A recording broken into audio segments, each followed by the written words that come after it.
안녕하세요. 오케어TV입니다. 2023년 기초연금 수령자 대상 상반기 정기조사가 실시 중이며 해당 조사 결과에 따라 하반기부터 기초연금 중단 및 감액이 된다고 합니다.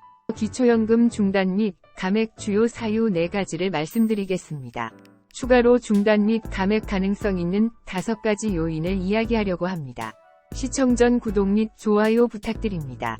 기초연금은 신청인 소득과 재산, 그리고 부채를 반영한 소득 인정액이 단독 가구 202만원이 부부가구 기준 323만원 이하면 받으실 수 있습니다.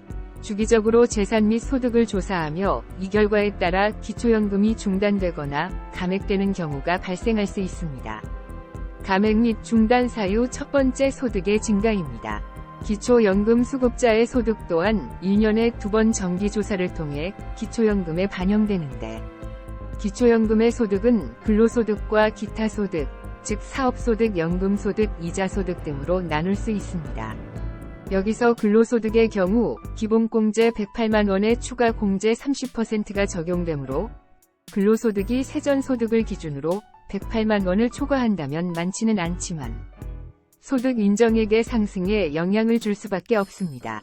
따라서 기초연금의 소득 인정액에 영향을 주지 않을 정도의 근로소득을 유지하는 것도 기초연금의 감액 및 중단을 막을 수 있는 방법입니다. 참고로 실업급여 및 공공근로 장려금은 기초연금 산정 시 소득에 포함되지 않습니다.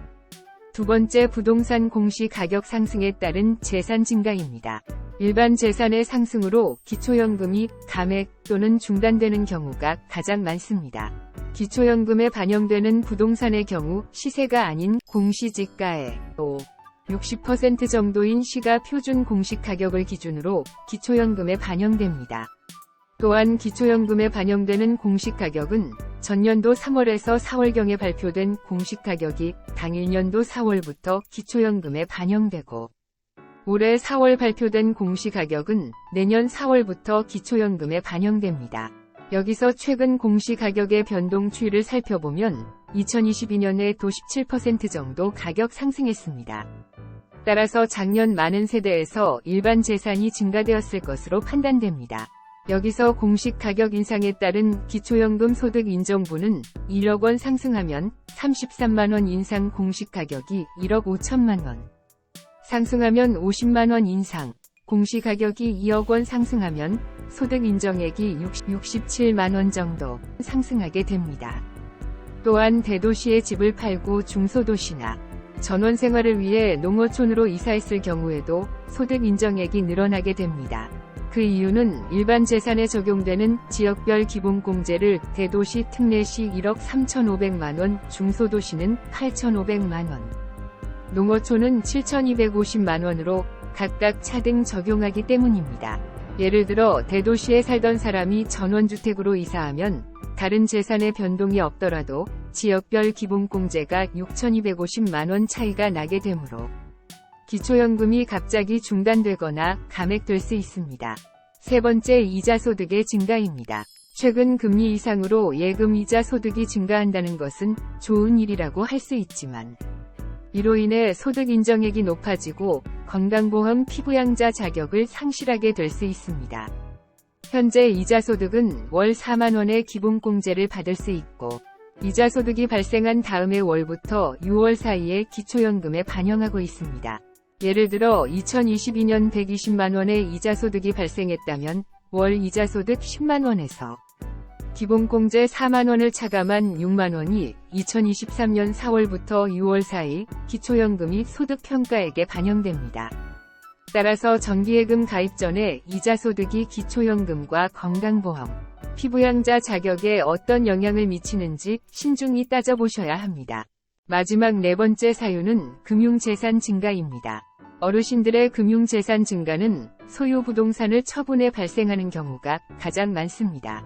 예를 들어 대도시의 시가 6억원, 공시지가 4억원, 아파트의 소득 인정액을 구해보면 공시지가 4억원에서 지역별 기본공제 대도시 기준 1억 3,500만원을 공제하면 1억 6,500만원이고, 여기에 소득 환산율 4%를 곱하고 이것을 다시 12개월로 나눠주면 83만 3천원입니다. 그런데 만약 도심에 6억 원 집을 팔고 생긴 돈으로 전세보증금 3억 원에서 5% 기본공제하면 2억 8,500만 원이고, 여기에 지역별 기본공제 중소도시 기준 8,500만 원을 공제하면 2억 원입니다. 금융재산은 2억 8천만 원이므로 일반 재산과 금융재산의 합은 4억 8천만 원. 여기에 소득 환산율 4%를 곱하고 이것을 다시 12개월로 나눠주면 소득 인정액은 160만 원입니다. 대도시의 6억 원 아파트를 소유했을 때보다 집을 팔고 중소도시에 전세로 옮기고 남는 돈 3억 원을 정기예금에 가입했을 때 소득 인정액이 오히려 77만 원 상승하게 된다는 것을 볼 수 있습니다. 따라서 기초연금을 받기 위해 중소도시로 이사를 하거나 전세로 옮기는 남는 돈을 정기예금에 가입하는 등의 금융재산을 늘리는 행위는 기초연금 산출 시 상당히 불리하기 때문에 주의해야 합니다. 지금까지 4가지 사유를 정리하였습니다. 이 밖에 자녀와 임대차 계약 체결, 자녀 비과세 저축 위에 통장 명의를 대여하는 행위, 자녀 절세 위에 사업자 명의 대여, 자녀 보험료 절감을 위해 자동차 공동명의 등록, 자녀에게 명의를 빌려주거나 임대차 계약을 했을 경우 위 사항 모두 부모의 재산으로 인정되거나 전세보증금을 부채로 인정받지 못하는 등의 치명적인 불이익을 당할 수 있습니다. 지금까지 5월 25일 이후 기초연금을 받지 못하는 주요 사유 4가지를 설명드렸습니다. 꼼꼼하게 점검하여 탈락하거나 기초연금이 감액되지 않도록 미리 대비하시기 바랍니다. 이 영상을 보신 모든 분께서 건강하고 행복하셨으면 좋겠습니다. 내용이 도움되셨다면 구독 및 좋아요 부탁드립니다. 감사합니다.